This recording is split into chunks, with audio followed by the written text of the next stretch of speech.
Welcome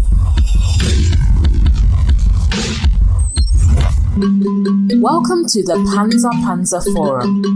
In the Yoruba language, the word panza is usually injected into poetry to express an uncomfortable, uncensored, and inconvenient truth. The Panza Panza Forum is candid conversations about the life of African immigrants in America as it relates to their adaptation to their new home. While some may find it easy to integrate and can balance between retaining the original African culture while accepting the culture of their new home, many continue to struggle to find a balance between both worlds. Hello and welcome to Panza Panza Live.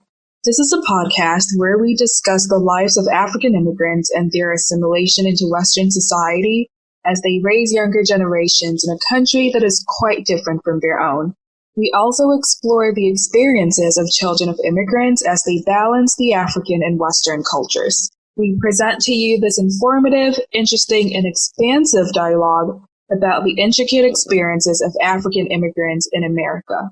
Welcome to Panza Panza live podcast. I'm your host, Kemi Seriki, and my guest today is Ruth Duren, an African sister with an MBA and a certified coach who specializes in helping women, I would say, mostly focusing on African women as well, in reaching their fulfilling life. Ruth is my guest from Kenya. She has two heritage, African and American. So I will just leave everything for you to introduce yourself to our audience.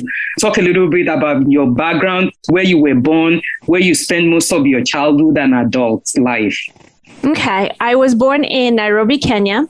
My father had come to New Mexico to go to the University of New Mexico, and my mom happens to be going to the University of New Mexico as well. So they met, fell in love, and they decided to move back to Kenya. And so I was born, my siblings and I were born in Kenya. And so I grew up in Kenya. I lived in Kenya until I was 18.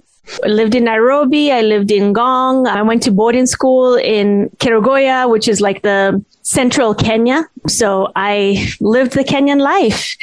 When I was 18, I moved back to New Mexico to go back to college. So my parents and my grandparents wanted us to have our African life and then get a college degree and then decide where we wanted to live. So when I moved out here, when I was going to college, I met an American man, fell in love, and we have 3 children. So I've lived my adult life in the United States, actually in New Mexico, but born, raised in Kenya, in Nairobi. Wow. So what area of the culture you continue to sustain? I'm both. I am both. I am Kenyan. I am American. I am both of them. I do have where my home, my children, they have experienced my African background. My husband also has experienced my African background. But at the same time, I'm also American, raising American children in America. So I have like that struggle that so many immigrants have where they're raising children in America, but they were raised in Africa and with the African culture, African belief. It's that struggle of marrying both of them and creating that unity for both. But if you talk to my children, they will say certain things like, sleepovers to all their kids. It's like, it's just what all their friends do. To me, it's like, but why? So it's just that it's the marrying of that balance of both of it. Yeah, that's great. But do you speak any one of the dialects? Which ethnic group your father came from? I'm Kikuyu, so I speak Kikuyu. Well, I'm going to say I understand Kikuyu, but I spoke Swahili. So Swahili is our national language, and it's taught in school. And so even in our exams, it's like one of those exams that you have to take, like biology, English, chemistry, Swahili. I learned Swahili and spoke Kikuyu with my grandmother and my father's side of the family. When you were in school, I believe in Kenya, they also speak English over there as well. Yes. So we were colonized by the British. So the language that was taught in school and they communicated in school was English. However, they also really made a big impact to teach us all Swahili. So we spent time in learning English, but we had Swahili. So Swahili is our national language. So it's the language that if you go to the market or if you go on public service vehicles or something, it's kind of the language that most people will speak, but we'll speak English and Swahili. And then we have this thing that I don't know if the term has changed, but growing up, it was called slang. It was like a slang where it was a hybrid of Swahili, English, and depending on if you're talking to a Kikuyu person, it's like in a sentence, you'll have Swahili, English, and Kikuyu, and it would just communicate it in that hybrid language. In West Africa, we call it broken English. So you invoke, among the Yoruba from Nigeria, from Yoruba ethnic group. So you invoke some Yoruba into your words. Some Igbos also invoke Igbos into their word of English. So we kind of change it around so that people will understand. And during the colonial time, you have some British who also learn the broken English so that they could, when they go to the market, they could communicate with people. So it's kind of like interchangeable like that. So in Kenya, I believe Swahili is only spoken in Kenya, and which other part do they? Mostly in East Africa. So Tanzania, Uganda, Rwanda also speak Swahili. I think Mozambique speaks some Swahili. I don't know about Somali, but definitely it's like the coast of Kenya, the coast of East Africa. They have actually people who are the Swahili people. And so they speak Swahili very fluently. So definitely Tanzania. Tanzania is very big about Swahili. So I'm going to say East Africa. East Africa. I wish we have something like that in West Africa, whereby we just initiate one language that is being spoken mostly and making it like national language, because we don't have that. But that's very interesting. It's good to know that. And you kept some of the culture anyway.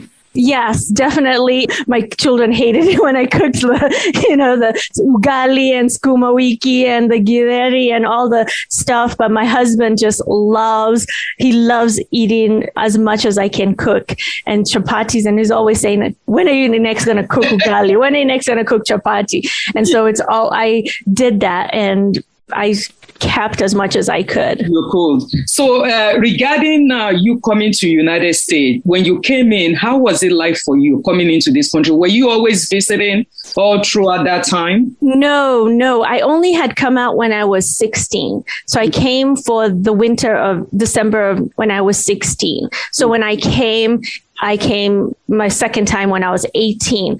Fortunately for me, I had an advantage because my mother is American. And so her family is in America.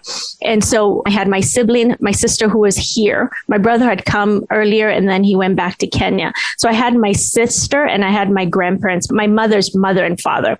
And so I had that foundation, but then it also comes with the complication of itself. It's like they are American and they are like, this is the American culture. Mm-hmm. And then coming with my African culture and just trying to, I think that was my first introduction to blending the two for me to make it work. Mm. And so it just that blend, and it's just me, who I am. I'm half. I'm a 0.5. I never quite 0.5 is what they call them in Kenya and also in like Britain. It's like half caste. So I'm half. Which I hate that term. After coming here and learn what it is, I hate that term using the word half caste. So your mom is white. My mom is white, yes. Uh-huh. And my dad is Kenyan. So it's just, I've always been that. It's like, so it's my whole life has been that blending of the two, blending and picking and choosing which one I want to highlight at a certain time. Mm-hmm. So with my grandparents at home, it was even my accent and blending it in a way that they can understand me. Yes. And then my mother passed away when I was 3, but I was raised by a Kenyan woman, a Kikuyu woman. My father remarried when I was 5. So she raised me Kikuyu, Kenyan, like nothing. It's like I lived the Kenyan life.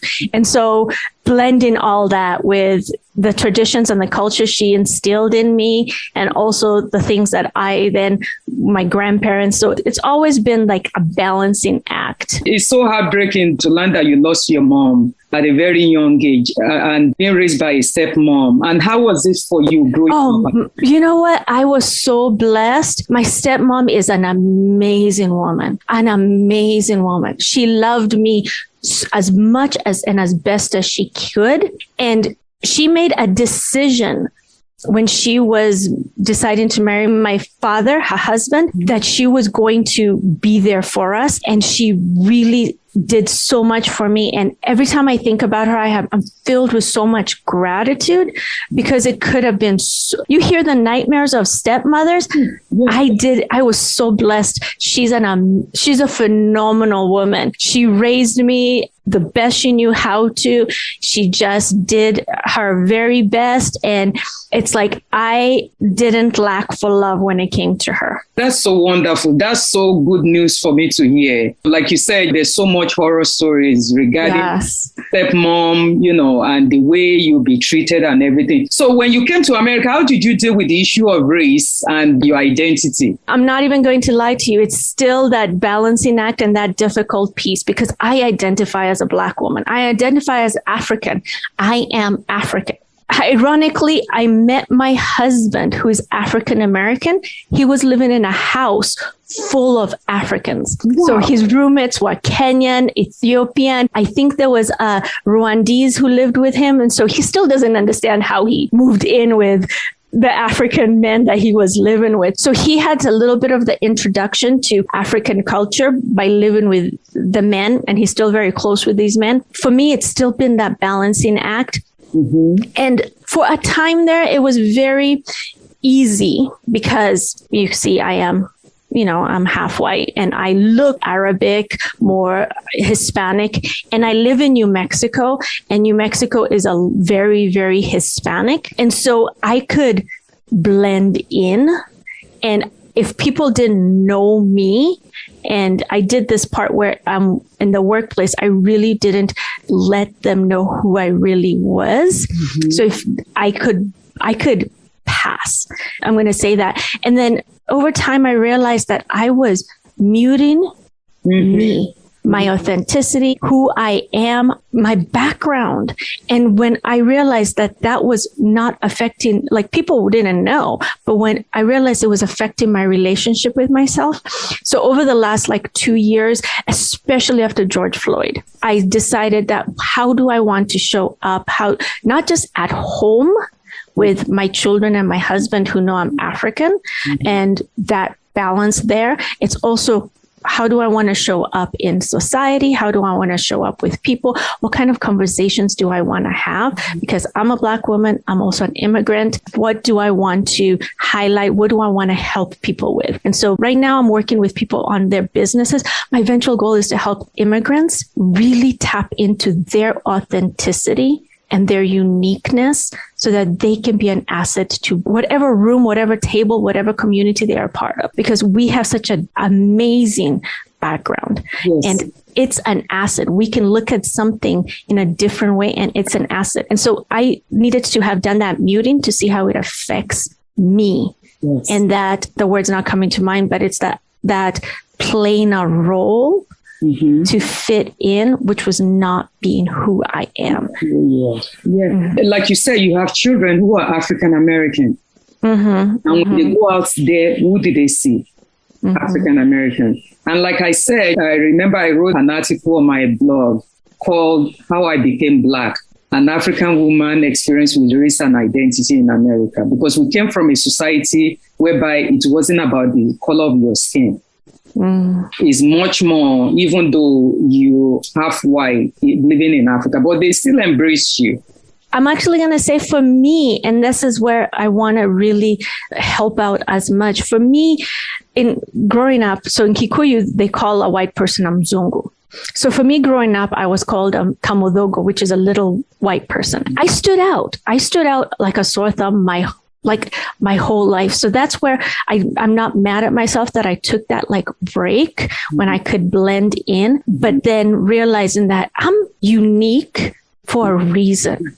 Yes. Like most of my experience, I can be in a room with other African women and we can talk about the same things that because I lived it, but at the same time, it was also a little bit different. And so maybe a lot of the other, mixed children in Kenya would understand or the other.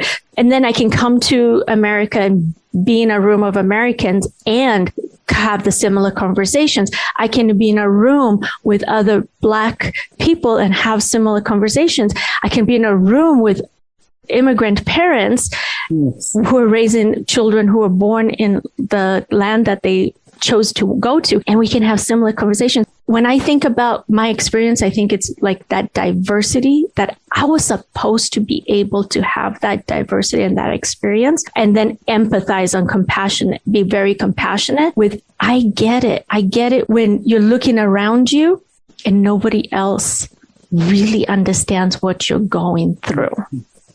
I get it. Now, from there, what do we want our experience to be? Oh, thank you so much for that. That's so profound of what you just said. So for many of our audience, you have an MBA and you are also a certified coach. So did you initially work with your MBA degree before you jumped into becoming a certified coach? Yes, I actually just last month, earlier this month, left my corporate job to pursue my coaching full time. So I did go into the corporate culture. I did use my MBA, and you know how we're taught education is very important, especially, our daddies are going, girls, you need to have the degree. So I followed that.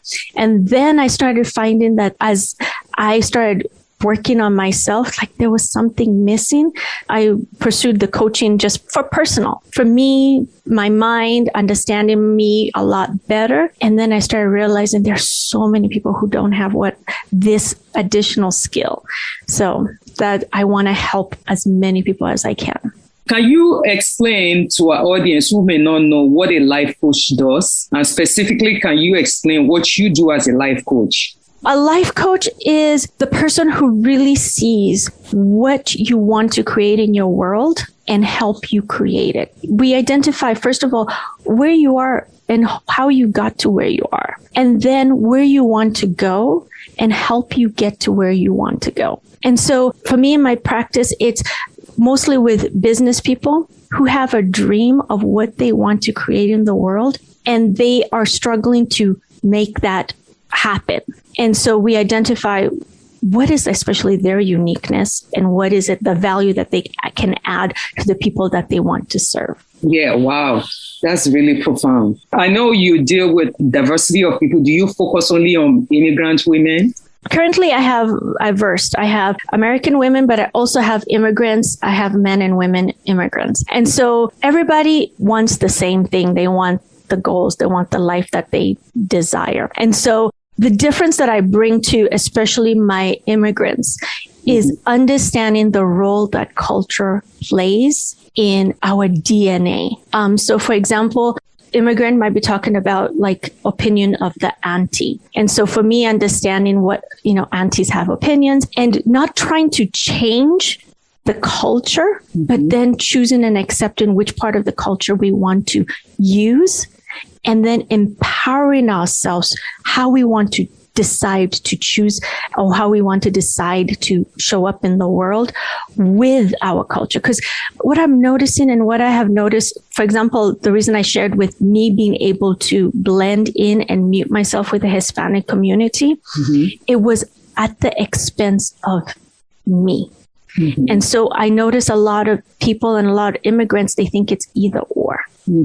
Either my African culture, either my upbringing, or the American way, or whatever country, because I have some people in Australia, I've had people in Britain, and that either or, and it doesn't have to be either or. We get to choose. We can have our African upbringing and our American life and make it very authentic and unique to us. Yeah, it's all about acculturation anyway.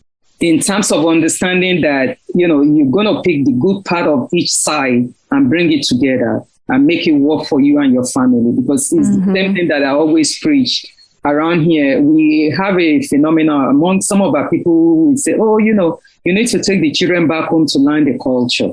And I said, why do you need to send them back home to learn the culture when you have the culture in you? Just like you implement that within your home, within your family, and, they respect it, they understand it, and you have a positive side of it, and they appreciate it, which is very, very important. I'm glad you're doing that. I completely agree. And that respect and understanding and appreciation is so powerful. It is. It's very powerful. So life coach is a new face to some people, and many may not understand how and why seeking a life coach for. Can you explain further why we actually decide on seeking a life coach and the diversity of understanding what kind of life coach do you actually need? Do you need somebody with your self-esteem? Do you need somebody, with business? Or like Kwavi, she was the last person that I interviewed, whereby she focused on women over 50. In empowering them to live their fulfilling life. Deciding on what life coach you need is really dependent on what you're trying to create in the world, where you want to go. And for me, the piece that I do with the life coaching, it does touch onto like the self-esteem. It does touch on your uniqueness. It does touch on even your self-love. And so one of the things that I really encourage, and for me, what I did when I was looking for a life coach, is really look into where you want to go, where you're struggling, and where do you want to go. And so when we're looking at, for example, one of my clients, his goal is to create a business that is making a certain dollar amount in his industry. I've never been in that industry, but the things that he struggles with is leadership in the country he migrated to versus the leadership that was taught to him and ingrained to him by watching his father run a business in India. And so that balance of that uniqueness of the both of them, and also understanding there's some places that we might think, shouldn't just people do this because that's what they did it. And, in India, there's a caste system, but also understanding, well, okay, yes, maybe that's what happened in India. How do you use it in the country that you're at? So for him, we work on leadership, we work on his mindset, we work on showing up, where even his marketing in his business, where it's also his way of marketing that he watched growing up, but also blending it in with the way that people market in where he's at, and then bringing his unique perspective to marketing, because people hire you because of who you are and because that you're going to help them get their goal. They don't hire you because you have all these degrees. Yeah. And so really showing up authentically as himself, because he's not a solopreneur, but he's like the face of he's the brand of his business, and he's the marketing person. So really blending that and using his experience both in India and where he is together to create what he wants to create. And so you'd be surprised how this not really tapping into you, which is your culture, your upbringing, your experiences, your journey. Every single unique experience that brought you to where you are today will impact and help you grow your business. Yes, that's so powerful. It's a great message that I think a lot of people will benefit from. We talk about African culture, sometimes so rigid, as well as religious aspect of things, whereby it is so difficult for people to move from that circle, whereby in many cases, you need approval in your community, maybe from your family member, your husband, in order for you to move up and say, I want to be able to create my business and do what I have to do. How would you be able to pull those set of people out of that, belief system? The biggest part is that it doesn't have to be either or. It's you can't, because when you're thinking of, like, for example, your husband to build your business, it's like convincing your husband that you need to build a business. And I always teach my clients that is like your very first sales experience if you're going to go into sales. And it's not convincing your husband why you need to be in business. It's showing and educating and really inspiring him to be on board because of the possibilities for your business. We all go into business, not for the business, but for what the business can give to not only us, our family, our community, the generations of business can change generations and family trees and legacies and can just change so much for a person. And so being able to see, why do I want to go into business and how is it going to benefit the people around me? Then selling them on that vision. Because the more you're sold on your vision, the more you can sell people on your vision. And then the more motivated, inspired, bought into your business that you are. Because business has its ups and downs. Life has its ups and downs. But when you're all in, and you are sold on the vision and you're seeing how this will impact not only generation in, for example, in America, for me, my business is not only going to impact me, my husband, my children. It's also going to impact my people back in Kenya. It's also going to impact, my nieces and nephews. It's all going to impact the people who are watching me. It's going to impact my community, the people who are around me, and just that amazingness. It's just me showing up as my best helps the people around us. And so it's also the same thing. I have a client who always is struggling with religion and business and some of the concepts that are taught in religion about business, but really seeing, okay, which ones are the ones that we want to take and which ones are the ones you want to keep? Because it doesn't have to be either or. It can be, how can we show up in a place where we like the reason that we're doing it? Because even just think about it. If you think it has to be either my religion or my business, that feels like you're giving up part of you. But when you're going, it can be my religion and my business and serving the people that I'm called to serve. People who go into business are not just going into business because it's just a good idea. It's like a calling to either serve people, a calling to help people. And so being able to bring that together and then also deciding, because one of the things is, I know in our culture, we really care what people think about us. You can say that again. And when we care what people think about us, we forget that we are not reaching our dreams because of what they might say. But then think about the risks everyone took. The risk of leaving like everything we have known to go to an unknown land. But at the same time, we all thrived and we all are doing such amazing work. And so if it's possible that we can do that and find that balance for us wherever we are, we can do it again. And we can create that support in the people that we want the support from. And then I was asking, do we really need that support? Or do we think that support is what do we think that support is going to do for us? But being very clear on what we do, because sometimes we think that support will give us safety. But we create our safety from ourselves. So how can we create our safety and then have that support as well?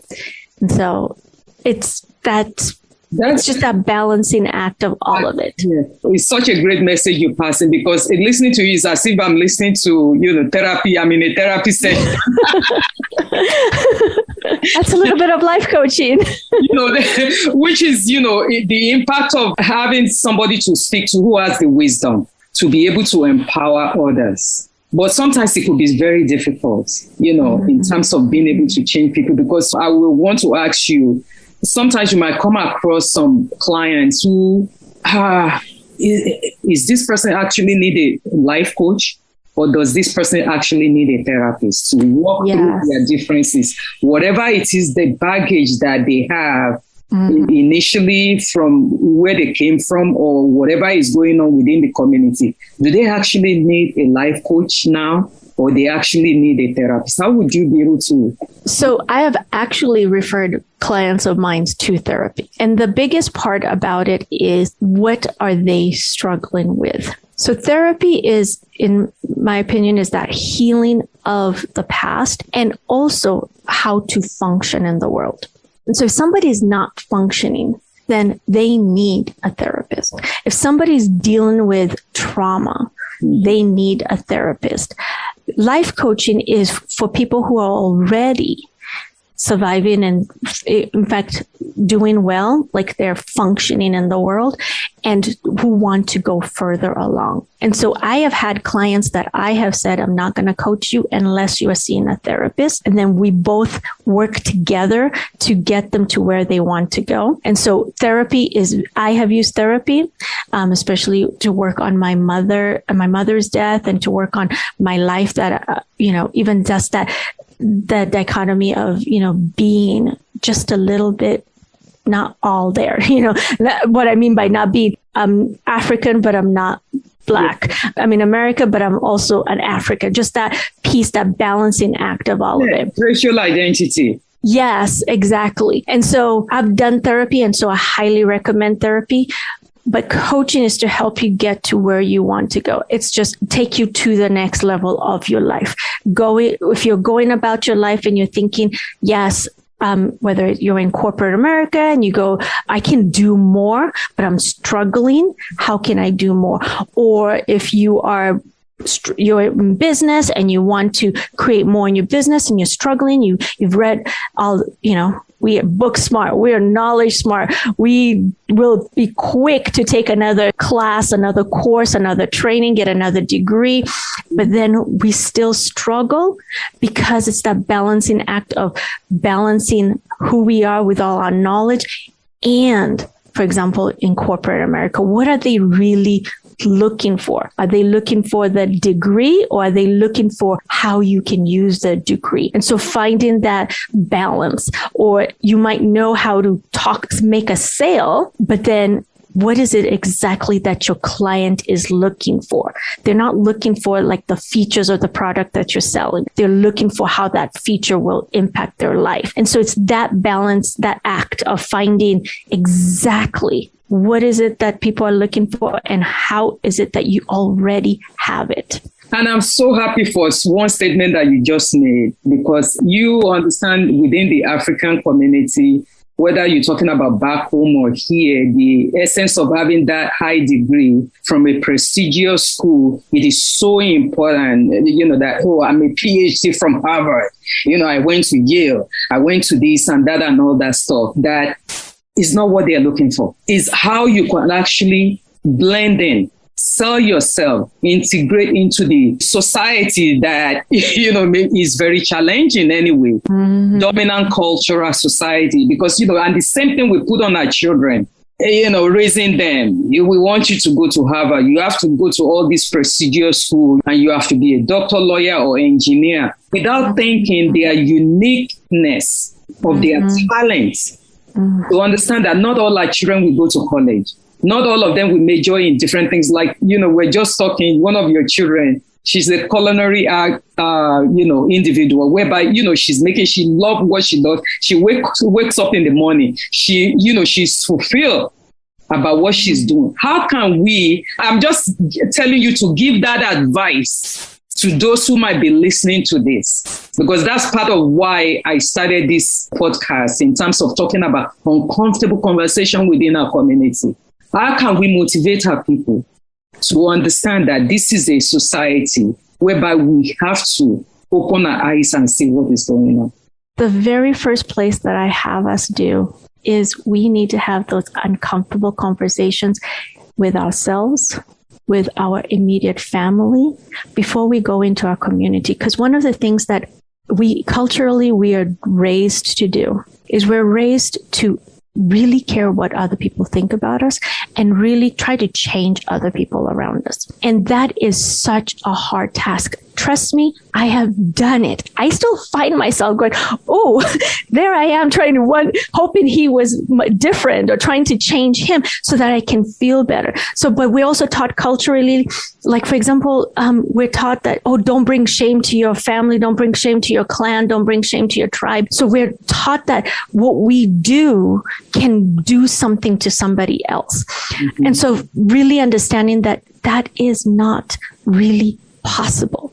The way that somebody thinks and feels about something is because of the way they think and feel about something. And then the second piece is that really understanding that, like, I've got the degrees that didn't make me happy because it wasn't really tap into my authenticity.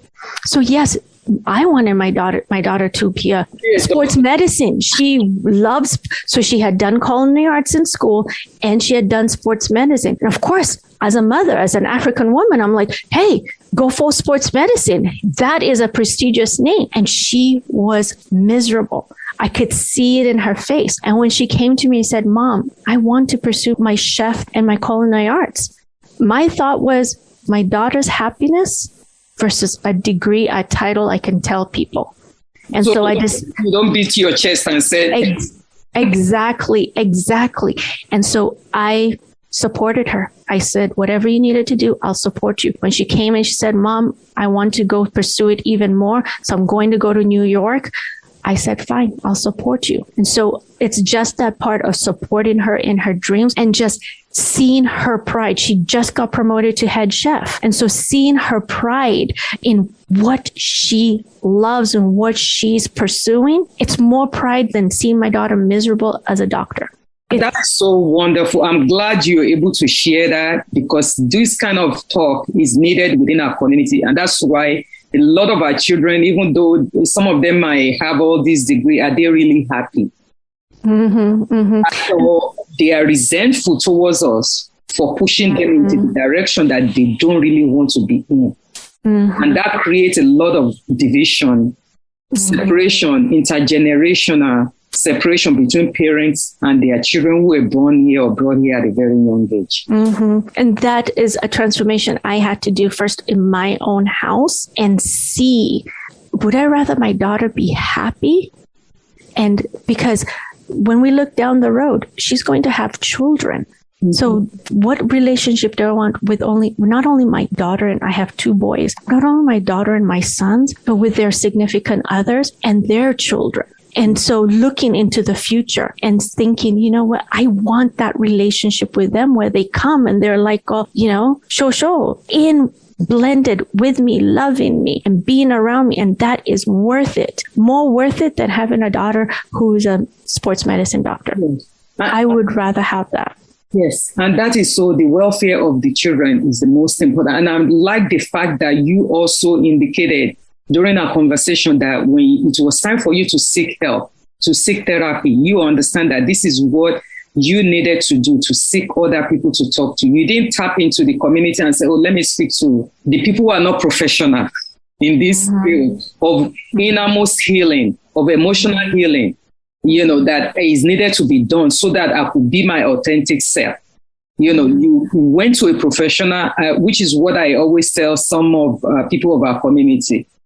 A pastor or imam is not a trained therapist. If you're physically healed, you're not going to go to imam or a pastor to pray your illness away. You go to a professional. So the essence of emotional health is also very vital and very important that we need to educate our community about, because we are not addressing it. And because from the culture that we have back home, it's not something that is being spoken about. You know, not something that they feel like, oh, okay, people downgrade other people's feelings or their experience. I don't know whether you've come across people who will tell you, what do you think you went through? You yelling that you went through. Do you know? It's like a competition of experience, of trauma. Do you know what I went through? What kind of trauma do you think you're going through that you're going to make yourself as if, you know, nobody has ever gone through it before? And I had to stop people right there and say, trauma is not a competition. Let that person feel what they are feeling. Because you don't want somebody to come to you and tell you that what you felt when you were feeling it is not even worth talking about or worth expressing in any way you can. I completely agree. And I love the way you say that, because when the person is going through trauma, it feels so real to them. It's just as painful as it is to other people. It feels so real. And so having that empathy and compassion that, it feels real. And just because one person might have experienced it a different way if they had gone through the same thing, yes, I agree with you. Don't discount that person, what they went through.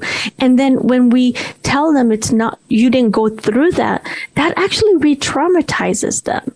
Mm-hmm. And it's like, wait a minute, their feeling is real. And so that is one of the skills that, as I said, right now in my coaching practice, I do coach immigrants, but I also coach American women. And one of the work that I've had to do is when you're feeling a certain emotion, when you're feeling sadness, it doesn't matter what caused the sadness. When you're feeling sadness, it feels real. Mm-hmm. And it feels real to everybody. But the other part that when we're talking about our children and our generations to come, yes, trust me, going through the public service transportation in Kenya is nothing like the traffic in LA. It's very different. Or showering from the cold water from the slopes of Mount Kenya. It feels very different than something else. But I might think it feels, but think about how it feels at that moment. The discomfort, the dissonance, that feeling that person is feeling, it feels real. It doesn't matter what caused it. And so for me, I also want to remind my clients, especially the ones with children, parents with children, my friends, more is caught than taught.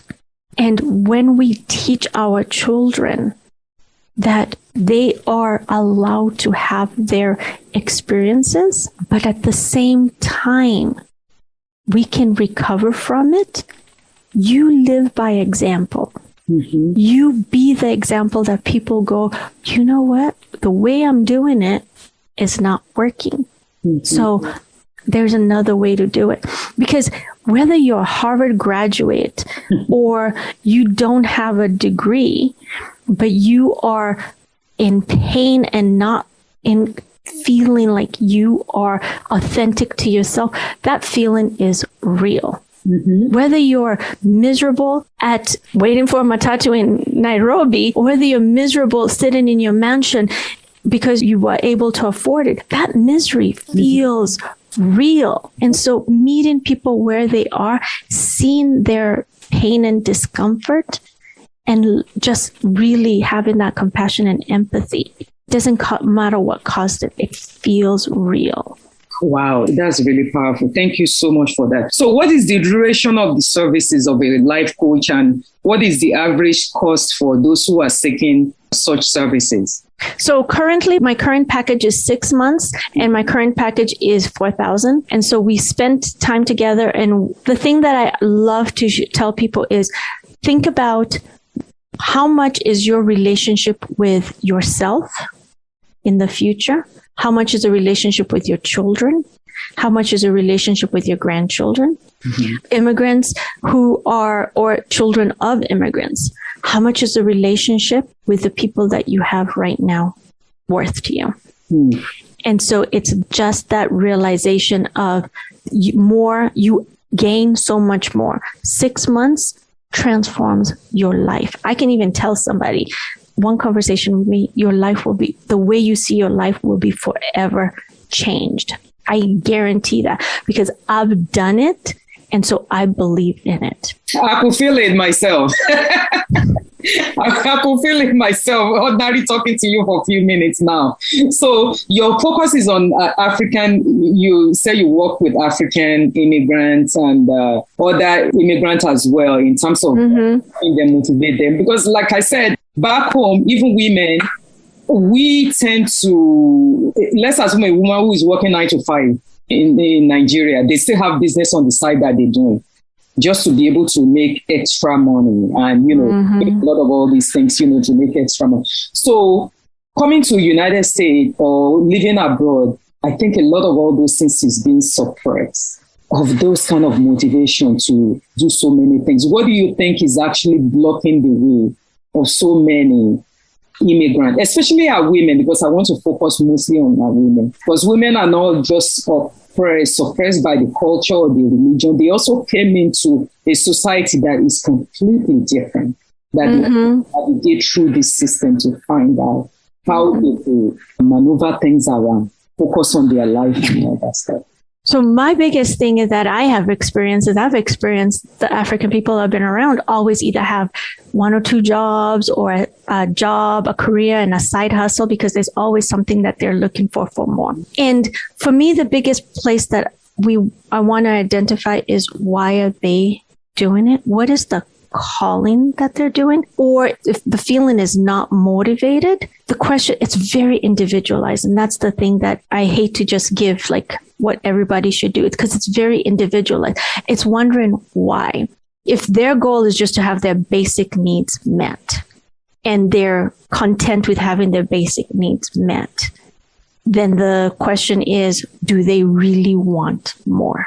And is it because they told themselves they can't? Or they tried it and it didn't work? Or they're telling themselves that it's not possible for them to do it because they're maybe watching what other people are doing. And the other piece that I'm diving a lot more into a lot lately is when people think of like, I need to get another thing to do. They're looking at time. Do I have the time to do it? Or they're looking at, well, I tried this way and it didn't work out. So why would I be disappointed again? And so really identifying what is coming up for that individual. Because we're all very different. What is it about that person?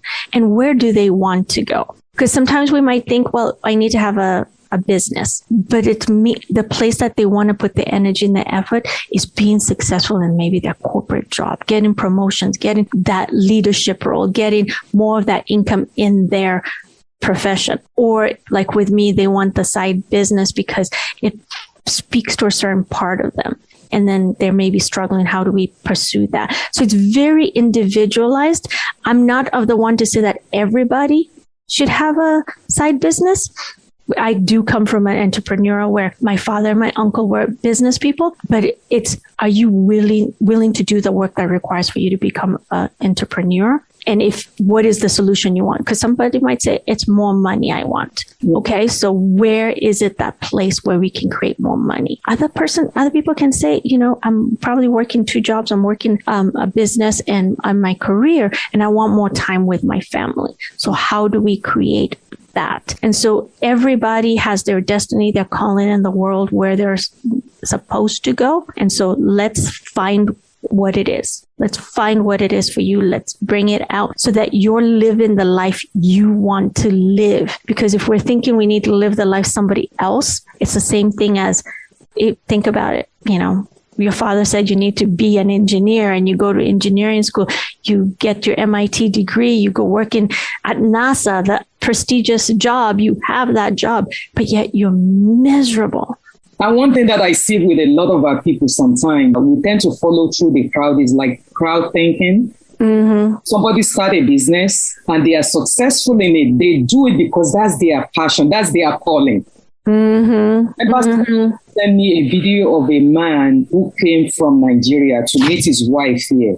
And he was a farmer back in Nigeria. So when he came here, he started farming. He actually went to meet those who are doing farmers market and introduced himself. He worked with them. He went through the training and everything, and he was able to sustain a land because the wife also is a business savvy person, and they bought a land in Maryland and they, doing this farming. One thing the woman said that stuck with me when she was being interviewed, she said, many people are calling and say, oh, how can they get into this business? And she said, if you have the passion into it, you could always get into it. Just because they are making money does not mean it's something that you could do, or you have to follow through the crowd thinking that this one is doing it, I must be able to be good at it as well. And what causes a lot of the struggling is by not checking in with us first. Do I want to be a farmer? Is that my calling? Because whatever calling we go into, there are going to be trials and tribulations. There are going to be ups and downs. There are going to be hard days. But when it's a true calling and you're going to do it no matter what, the way you endure and go through the tough times is very different than somebody who is just forcing something to work. And so, trust me, my daughter as a chef, she's had times, and especially as she's gone more and more into leadership, she's had times where she's called me, she's like, Mom, this is not fun. But then when she is creating a recipe from scratch, or being creative, and even looking at supply and demand and all the stuff she has to do, it's like she's passionate about it. Yeah. She's loving it. And so she gets so much more joy just from literally cooking something and watching you eat it. Like she just like, let me watch you eat it. And so for me, that is not a passion for mine. And so if I decided, well, she's becoming successful and I want to go do culinary arts, I'll be miserable. So find the first place we all want to start is, what am I passionate about? And so I always ask my clients, or even I have a group and I'm on social media, and people always ask me, what should I do? What is what I should be doing? And the first place I say is, what do people come to you and ask for your advice for? Or what do people say? You're so good at this. And it could just be as simple as, you know what? How do you keep your house so clean? How are you able to keep your house so meticulous? It's like, how do you do it? And then you go, well, really, how do I do it? And those are skills that other people don't have, and you can help them. And so I have one of my former clients who is an interior organizer, because she just kept her stuff organized, and people just started asking her, and it just became like the business that she's pursuing and growing. And other people, it could be like the farmer. How do you have a green thumb? Some people cannot keep a plastic plant alive. You're telling me that's me. And so it's very first place is, what are you passionate in? And watching, and back to the same part of like, yes, my daughter was taking sports medicine in high school, but that's not what she was very passionate at home. She would want to cook and bake and do all sorts of stuff. And so what is your passion? And, another boy loves telling stories. And so for me, I'm like, okay, well, write stories, see what happens. Although for me, I'm still an African woman, still have my daddy ingrained in me. Do it while you're going to school until you discover what you want to do. That's right. Still get that degree. That's what it is. Yes. And so ask yourself, what is it that you would do even if nobody paid you to do it? Mm-hmm, mm-hmm. And if it's a nurse helping people, hey, go do that. If it's a doctor, if you're always fixing everybody in the village, or helping everybody feel better, or taking care of everybody. We had our roles in boarding school. What role did you play in boarding school? What role came just so natural to you that everybody just was like, how do you do that? Right. And you as a life coach, is like it comes easy. The way you're expressing yourself, the ideas, the wisdom that comes from you, from what you're saying, it just comes easy. Mm-hmm. And not everybody will be able to do that. Yes, because I was a life coach before I was a life coach. I was the one who was always dispensing ideas and helping people, and just, it's like I would always be seeing where people can go and what is their possibilities. I was doing it before I even knew what a life coach was. And in fact, my very first introduction to a life coach was I was studying for the GMAT to go into my master's program. And I happened to be listening to a podcast, and I just don't know who it was, asked 6 questions. And he, after say it's a yes or no questions, after he got to the 6th question, he said, if you answered at least yes to one of these questions, you might be a life coach. I had answered yes to all 6 of them, like emphatic, like yes, yes, yes. And so I went, what is a life coach? Because I didn't know what a life coach is. It's not something that is in our community. And so I was like, what is a life coach? So I Googled, and then I was listening to a podcast. So I searched the podcast, and I found the Life Coach School podcast, which I listened. I found in episode 5. They're on episode 300 and something now. I've listened to it every single week religiously, some episodes over and over and over again. So that was my introduction to being a life coach. I joined the program that my mentor has, and I got certified through my mentor. But it's that little thing that you're doing, you're going about your life, and something piques your interest. Mm-hmm. And it's like, that's what I want to do.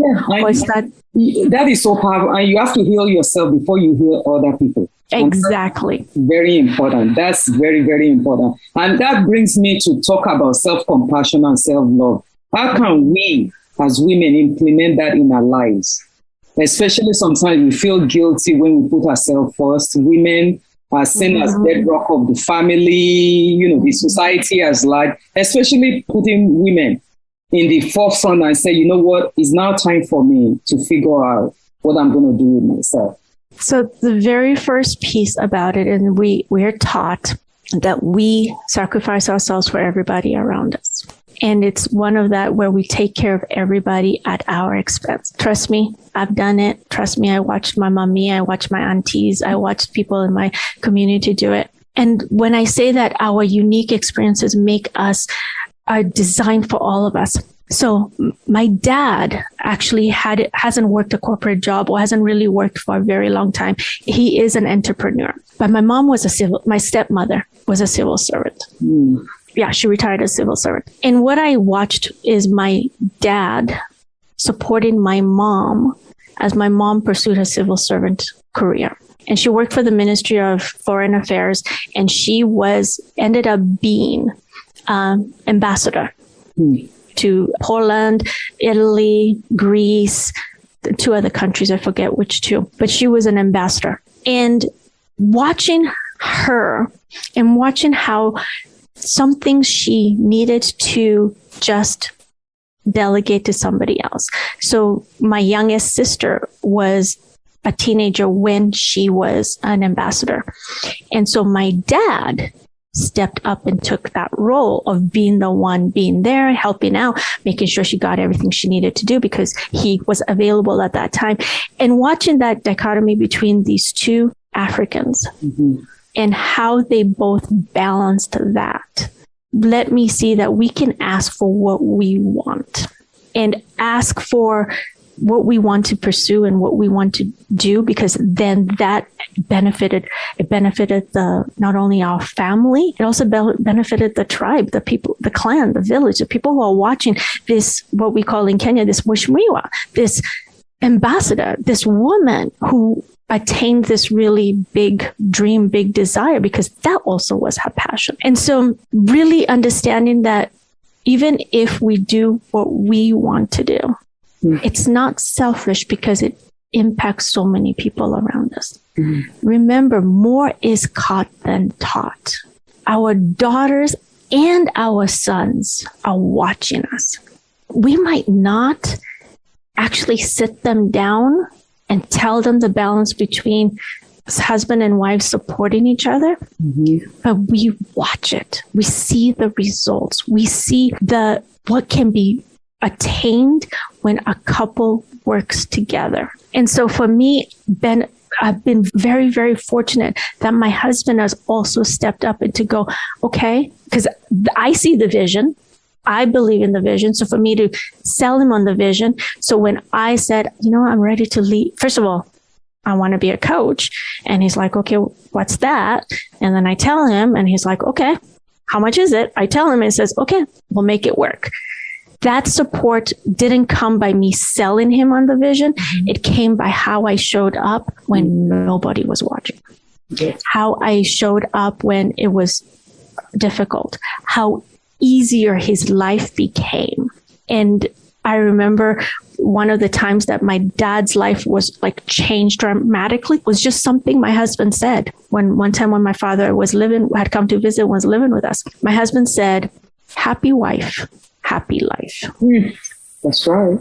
And my father went, what?